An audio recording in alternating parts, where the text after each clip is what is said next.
Hi, everybody. Jason here. Welcome to the Tablas Creek Wednesday Instagram live broadcast.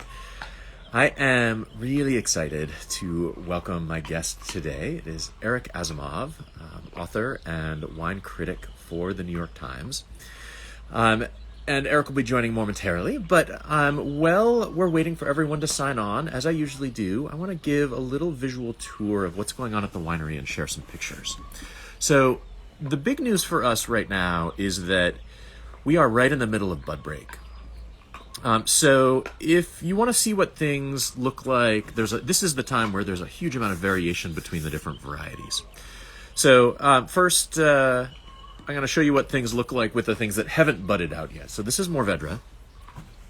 It doesn't really look any different than it was going to look, say, in January. But as you go through and look at different varieties, there's a wide range of what you can find. So Roussanne, pretty much like Mourvedre, still dormant, not going to sprout for another week or two. But that's about it in terms of things that are still dormant. If you want instead to look at, go up the hill a little bit, this is Counoise. This is already out to the point where there's real leaves. If you want to look at something that's just barely out, you can see this is Syrah. You can see a bud in the foreground, a few leaves a little further back. And then the really exciting stuff is when you get to Viognier and Grenache. Grenache is way out. We've got, shoots that are probably 4 or 5 inches long at this point. You can start to even see some of the flower clusters, and that's super exciting. Here's a shot where you can see the little flower clusters from the Grenache. Viognier is similarly far out to the Grenache, but we kind of organize it a little bit differently, so it looks different. This is all done on canes instead of on spurs. Let me see if I can find one. Can't find that one right now. Okay, here it is. So this is basically on cane. So you can see all the new Viognier sprouts. So, but basically everything is going to be sprouting within the next couple of weeks. This is the time of year where things change on a daily basis. It's also super beautiful in terms of the wildflower season. We got the California poppies that are out. And in the vineyard itself, we've got tons of mustard and other sorts of native wildflowers. Other things that we have going on here, we are working to get that cover crop turned under. We're also working to help mitigate against frost. I wanted to show this picture because you can see 3 of our frost fans and then the black of cloth curtains that we hang downhill from the fans that allows the cold air to pool around the fans, and then those fans blow up that chimney and help keep the air moving so the cold air doesn't settle and freeze the new growth. We've got about a month still to go before we really feel like we're safe from spring frosts. Obviously, as we get through April and into May, the risks go down. But we've had frosts here into the middle of May before, so it's not really until mid-May that we start feeling safe. And that's basically what we have going on. So I'm going to invite Eric to join. And oops, that's not what I wanted. Okay, there's Eric. Send request. And so then we can talk about what's going on in his world. Hey, Eric. Ooh. It's a pleasure to see you. Great to see you. I have to say, I'd much rather be walking in the vineyard with you than sitting here in my Manhattan apartment. I don't know. Everybody wants the thing they don't have. I'm a little jealous of you being in Manhattan. It feels like forever since I've actually been to a city. Listen, there's some construction going on in my building. So if you hear any noise, I'm sorry, but that's New York living. It is indeed. If you can hear noise in my background, it's tractors driving around. So we'll to each their own. To each their own distraction. Cool. Well, the way that I usually like to start with everybody who I invite on is just to ask them to talk a little bit about how they got into wine in the first place. So what was your journey into wine? Wow, that's such a long story, and it goes back to when I was 14, and my parents took me to France for the first time, and I was your proverbial sullen teenager because I was having my first summer romance, and to go away with my parents even to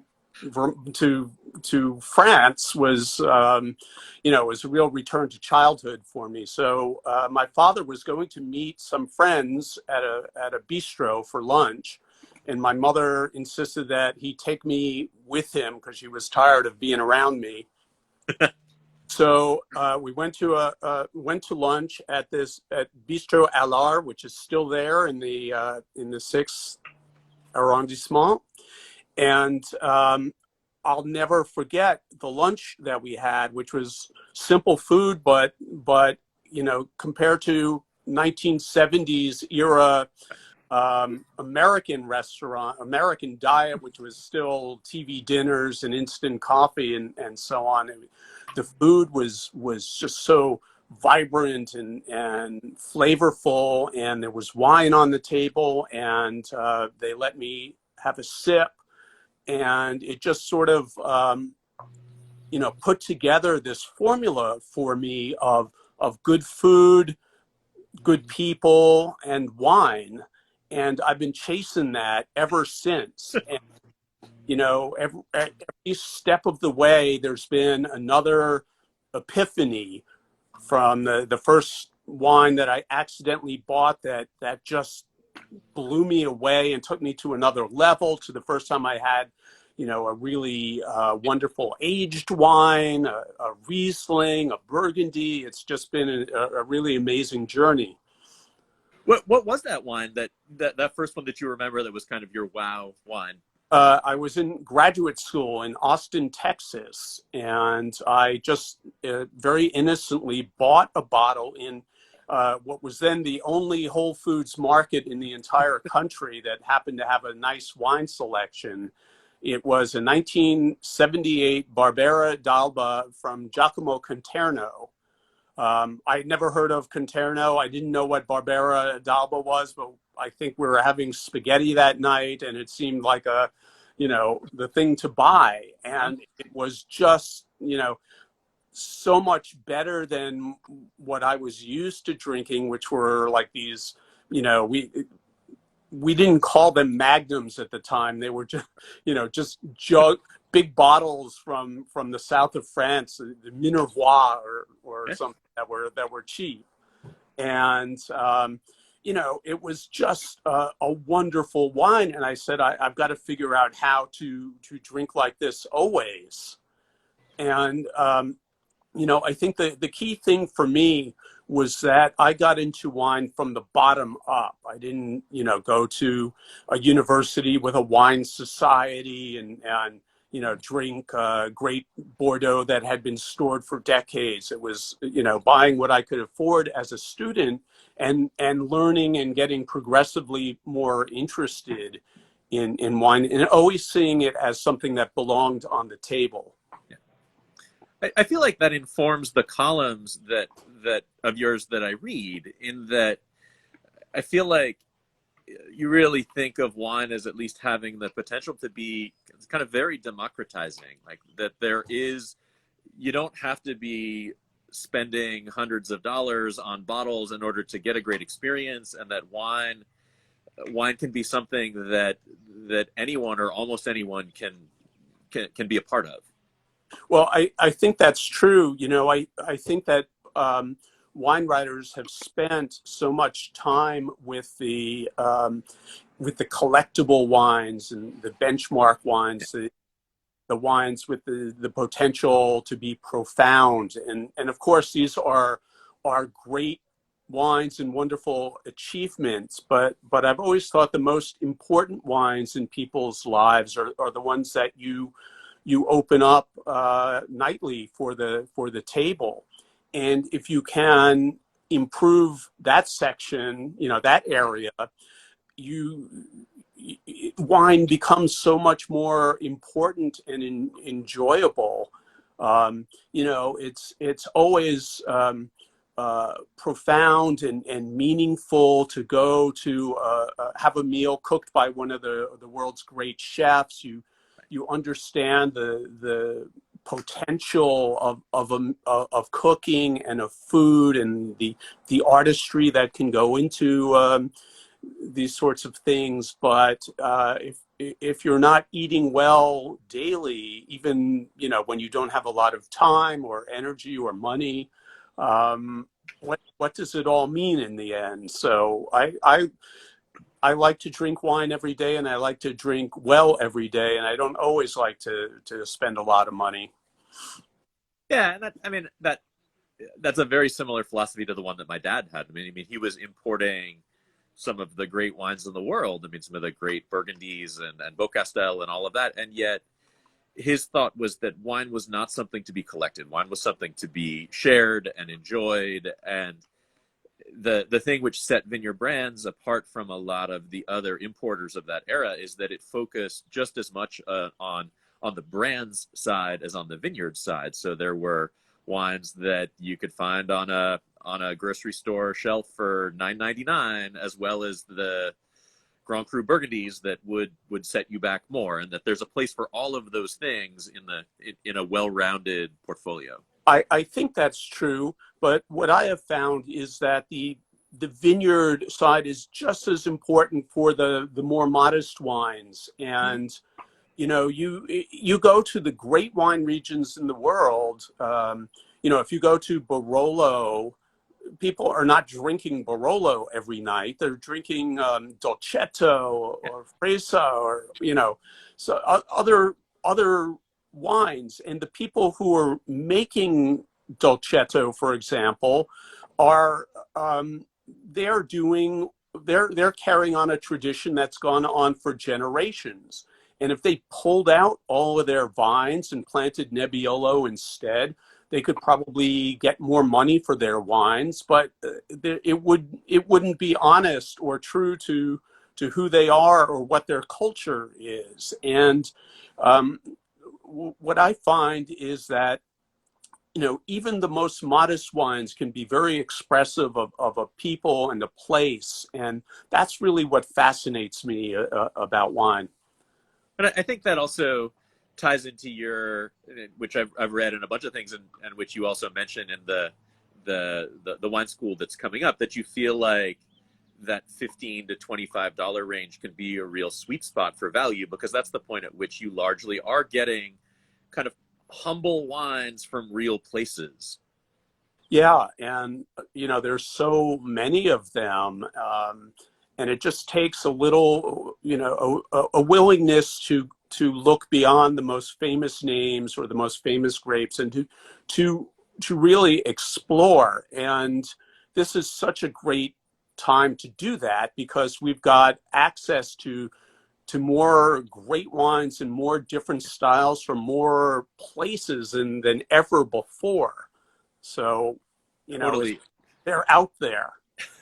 Yeah, and I feel like also we're in an even better place than we were maybe 5 or 10 years ago, in that I feel like there is more acceptance of more different styles. There's a little less of the push for that like international style of like big, ripe, dense wines, no matter the variety.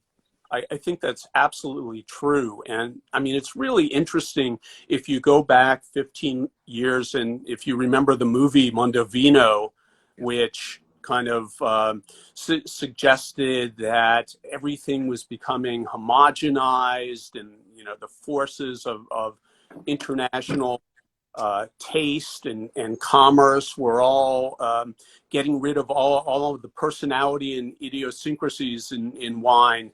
And instead, the opposite has happened. We've in a sense, rejected the international style and the planting of Merlot all over the world in favor of indigenous grapes and local styles. And I think we're all better off for that. I could not agree more. I think I that's mean, there's plenty of the international style of big, powerful wines if you want them, but right. now you can get other kinds of wines as well. Yes, and that is a huge, I think, kind of an achievement. It's kind of a, a maturation of the American wine market that I agree did not seem inevitable a decade ago. No, and I've been thinking a lot about this recently because every once in a while I go back to Kermit Lynch's book, Adventures on the Wine Route, which was written in 1988. And if you read that book, he prophesies, everything that was going on, the rise of technology, chemicals in the vineyard, technology in the cellar, and the homogenization of wine. And he also gave his prescription. And, it's as if the world took him very seriously and that, we've gone a little too close to the edge. Let's pull back and go back to what our ancestors did. And really, if you traveled in places like Burgundy 15 years ago, that's what you were hearing. We have to relearn the logic of our grandparents. Yeah, I think that feels very cyclical to me, in the sense that, like, the pendulum pushes out in one direction and people explore how far they can go in that direction and realize, no, we need to come back to something which has maybe a little more connection with what we were doing a generation earlier. Yeah, and it's an interesting question to ask whether we're on another pendulum swing now. I kind of think we found a really balanced place. You probably see this more clearly than I would. If we are on a pendulum swing, where do you think that pendulum is taking us?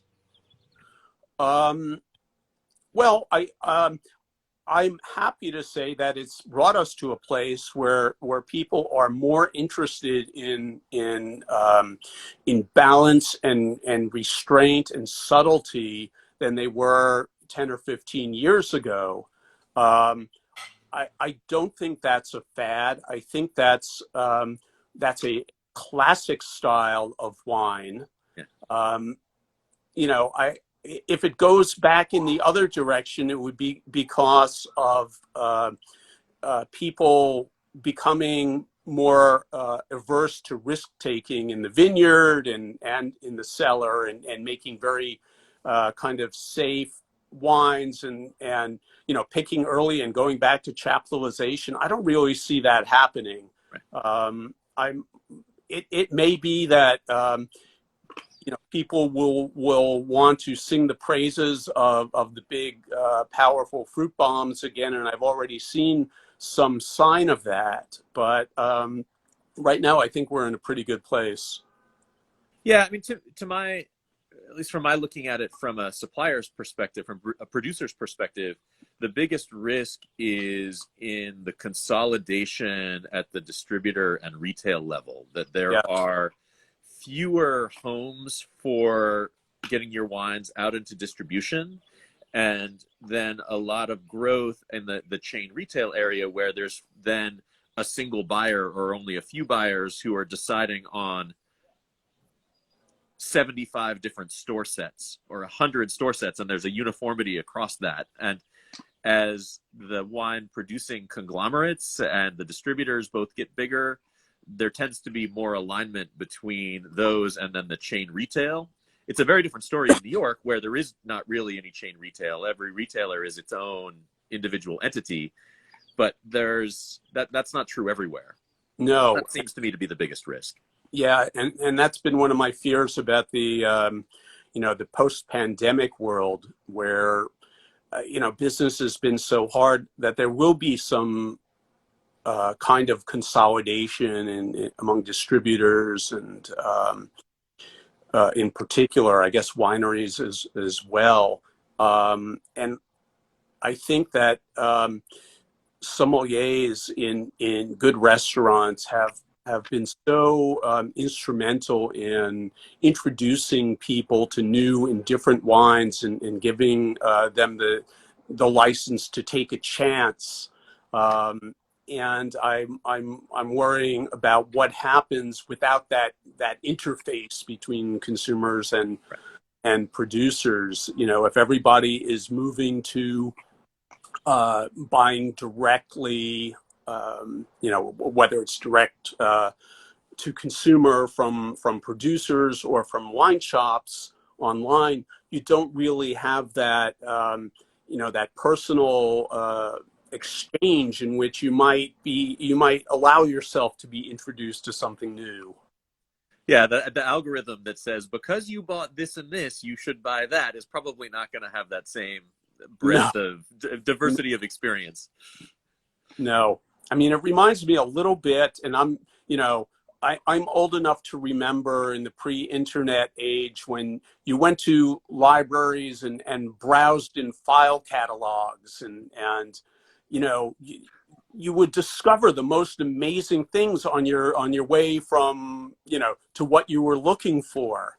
And you know, I think the internet, while being an amazingly convenient tool, has narrowed, you know, gotten rid of a lot of the serendipity and discovery and things.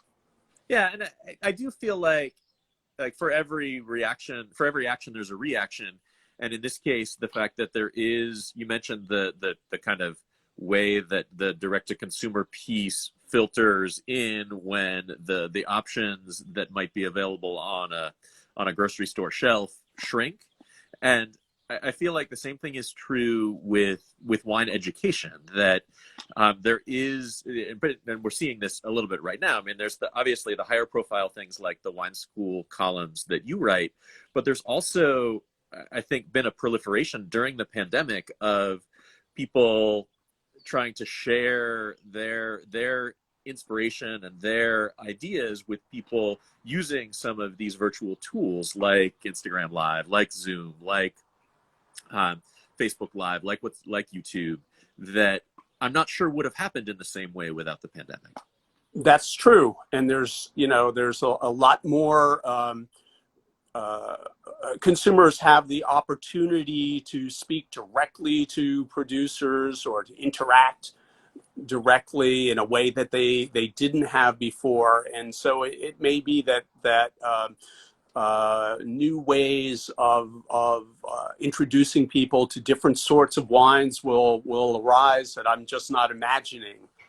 So, I mean, I don't think any of us would have imagined 18 months ago what the last 14 months would have looked like. I know certainly that more people have seen the inside of my living room in the last 14 months than I would ever have predicted, because we've done so many of these sorts of virtual tastings and virtual dinners, and yeah, it does give a direct access to winemakers and proprietors that is really hard to organize and orchestrate, just not practical in many cases, in when you have to be physically in the same place as the people who you're enjoying an event with.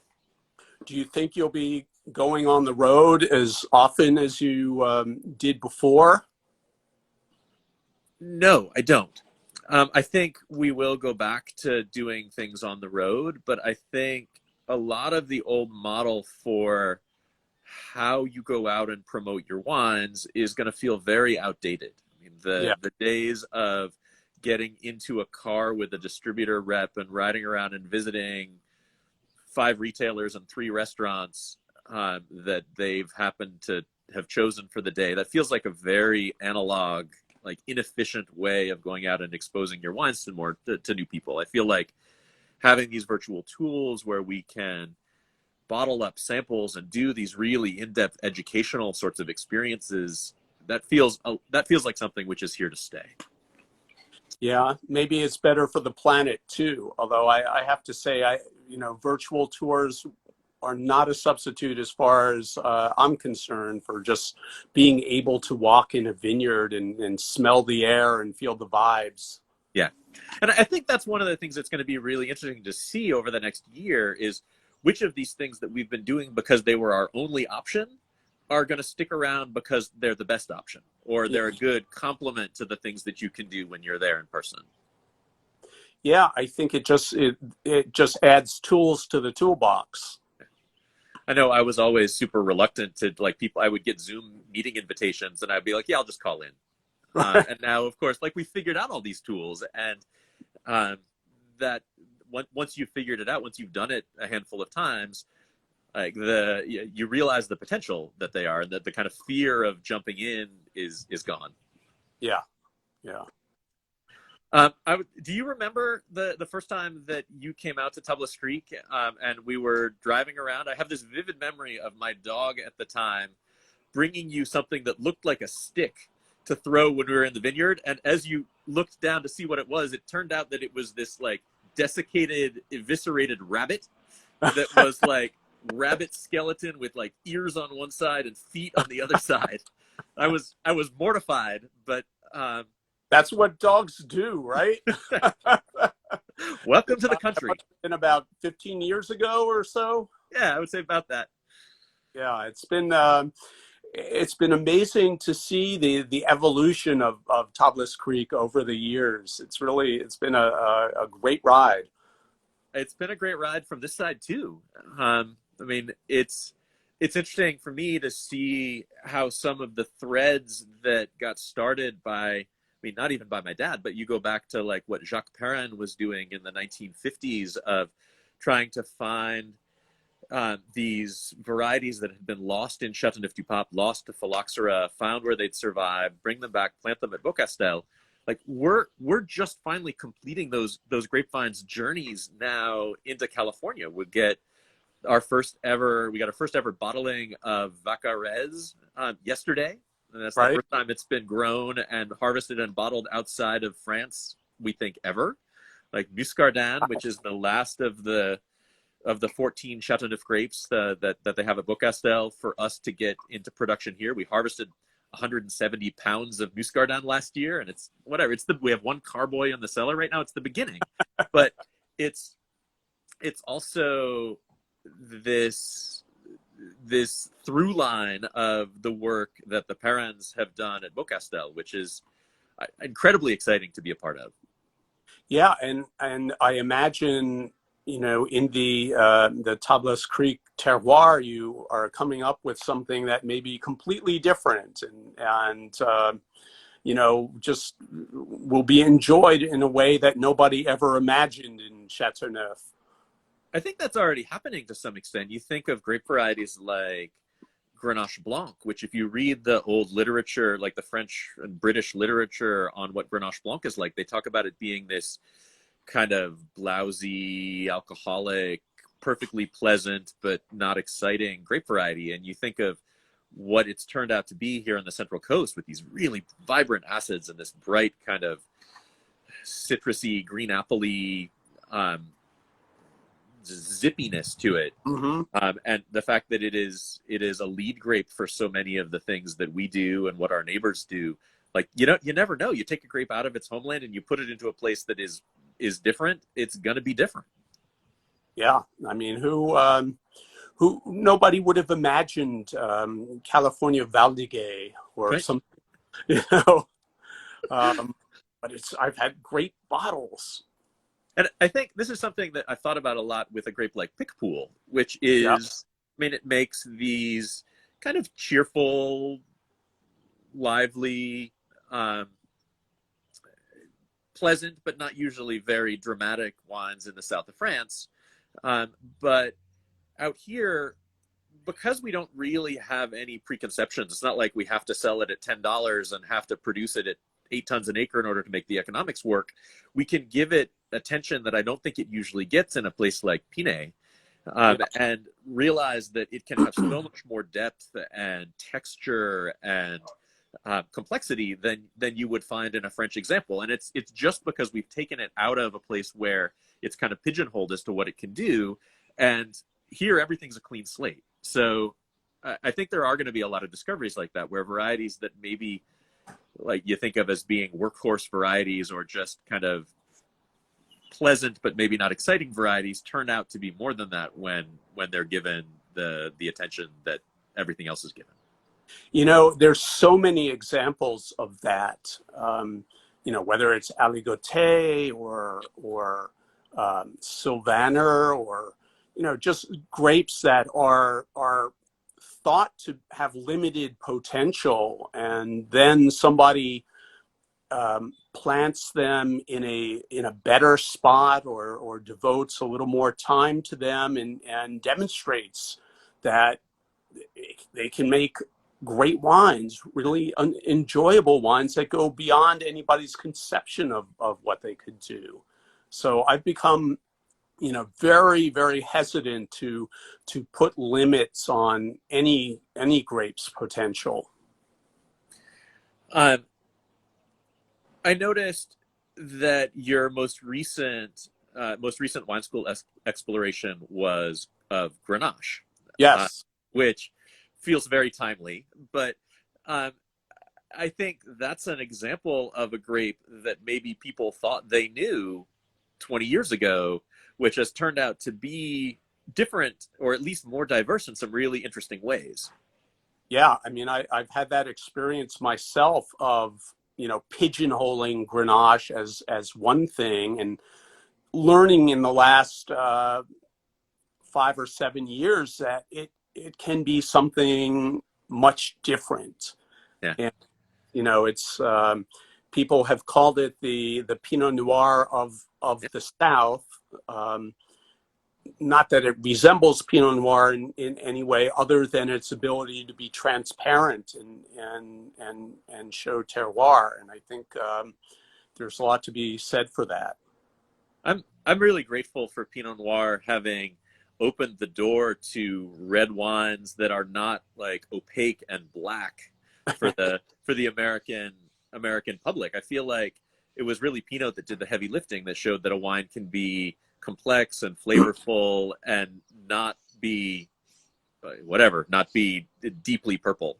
Yeah, and I believe that's true of Nebbiolo and Sangiovese as well. There was a time, again, I'm going back 15 years, which seemed to be the nadir of a lot of things. And there was a time when winemakers were specifically trying to make the darkest possible wines, because that was part of the consumer judgment. Oh, the darker the wine, the better. And this is regardless of the fact that some wines naturally are not dark, like Yeah. Barolo or Burgundy or various forms of Sangiovese. And I think we've come a long way in what our knee-jerk expectations are. Darker is better, lower yield is better. These are all relative things depending on the context. Yeah, yeah, and again, that's part of just the acceptance of greater diversity in the world of wine, in the American world of wine, which I think is so healthy. Yeah, and it's also, I mean, it's a different time. Going back to Kermit Lynch again, he sounded the warning about high yields, because people were at that time, people were pushing yields, planting for quantity, choosing clones for the production, and so on. And if we get past that and have a more rational approach, the fixation on low yields no longer makes sense. Then you have to figure out what the best yield Yeah, is per plant and vineyard. we've learned that over the years, that you can have your yields, we can have our yields too low as well as too high. Right. There are varieties that if you cut the yields back too much, they become too alcoholic and too tannic and just too much. They don't show that kind of minerality and freshness and translucency of place that we're looking for. Yeah, it's a balance in the vineyard as well as in the glass. Yep, for sure. Um, so I could talk to you for another hour easily, but I try to keep these to half an hour. I want to be respectful of your time. Um, but before we go, do you have any previews of what's coming next for you for either your wine column or any other projects in the works? Well, that depends whether we can get back on the road or not. Right. I had a lot of trips that I canceled last year, obviously, and one of the first things I want to do is to come out to California, both because I had planned to do. I had planned it in 2020 at least twice, but also I just need to see the aftermath of some of the terrible fires afterwards. And what I think what's astounded me about 2020 is to see how flexible so many producers have been to be able to spin on a dime as their world completely changes, and to make things work nonetheless and adapt. And I mean, I guess that's what farmers have to do, but then applying it to businesses is just really impressive. Other than that, I'm going to keep trying to discover interesting and fascinating wines that I want to tell people about, and maybe inspire a few people to try. Yeah, well, amen to that. So if people want to, if people want to follow you, they don't know you already. I mean, you have your column in the New York Times. This is obviously you on Instagram. Are there other ways that you would like people to be able to follow your work? Well, it's just my name on Instagram, on Twitter, and on the New York Times website. And some of you who still do it the old school way, if you get the papers on Wednesday, the actual newspaper, my column's always in that day. Excellent. Well, I always look forward to reading it every week, and I hope to see you when you make your next trip out to California. Can't wait. Excellent. Cool. Well, thank you again. Thank you so much, Eric. Thank you, everybody who joined us this week. And I will look forward to seeing you all in another couple of weeks. So thanks again. Take care.